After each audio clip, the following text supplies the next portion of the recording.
Psychological ইয়ারটার অর্থ হলো আপনার কাস্টমারকে কমফোর্ট দেয়া, সেই জন্য সব প্রণোদিতভাবে তার কোনো আয়েশ আহ্লাদ আছে কিনা, তার কোনো ফিউচার প্ল্যানিং আছে কিনা, তার স্ট্রাগলগুলো কি আছে, তার বাচ্চা কাচ্চা কয়টা, এইগুলো শেয়ার করতে পারে।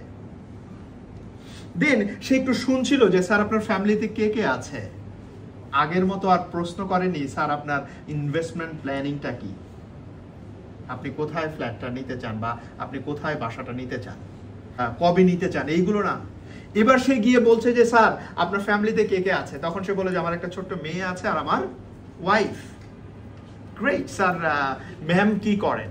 তো ম্যাম যাই করেন সেটা সে এক্সপ্লেন করেছে।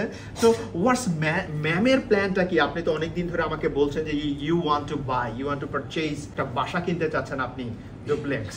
সো ম্যামের প্ল্যানটা কি?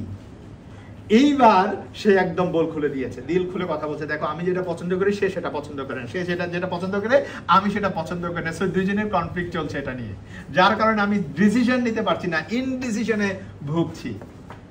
এইবার সে ফাইন্যান্সিয়াল অ্যাডভাইজার বা ইনভেস্টমেন্ট অ্যাডভাইজার থেকে তার নিউ রোল কি হবে তখন? ওই মোমেন্টে ফ্যামিলি অ্যাডভাইজার, তাই না? স্যার আপনি কি চান? অফকোর্স আমি হ্যাপিনেস চাই। তাহলে হ্যাপিনেস কখন আসবে? যখন হ্যাপি খুশি। এইবার সেলিং পিচটা চেঞ্জ করে ফেললো। স্যার এই যেই প্রজেক্টটা যেটা আপনি দেখেছেন, অ্যাকচুয়ালি এইটা ম্যামের অনেক বেশি পছন্দ হবে, শি উইল লাইক। কেন কিছু ফিচার শেয়ার করলো। বলে ঠিক আছে তুমি একটু বসো, আমি কথা বলি। সে বাইরে গেল, তার ওয়াইফকে কল করলো, কথা বললো, এন্ড সে এসে তাকে বললো যে ঠিক আছে, ডিল ডান। সে লাইকড ইট, সে পছন্দ করেছে। আরো কনভারসেশন আছে যে ফাইনালি সে অ্যাডভান্স করলো এবং বললো যে টাকা ঢুকে গেছে আমার অ্যাকাউন্টে, এন্ড আমি এই হ্যাপি ফিলিংটা আপনার সাথে শেয়ার করতে এসেছি।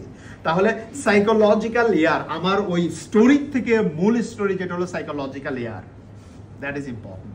কখন এটা বুঝবো আমরা, এইটা নিয়ে আমরা একটু পরে কাজ করব, যখন আমি আন্ডারস্ট্যান্ড করতে পারবো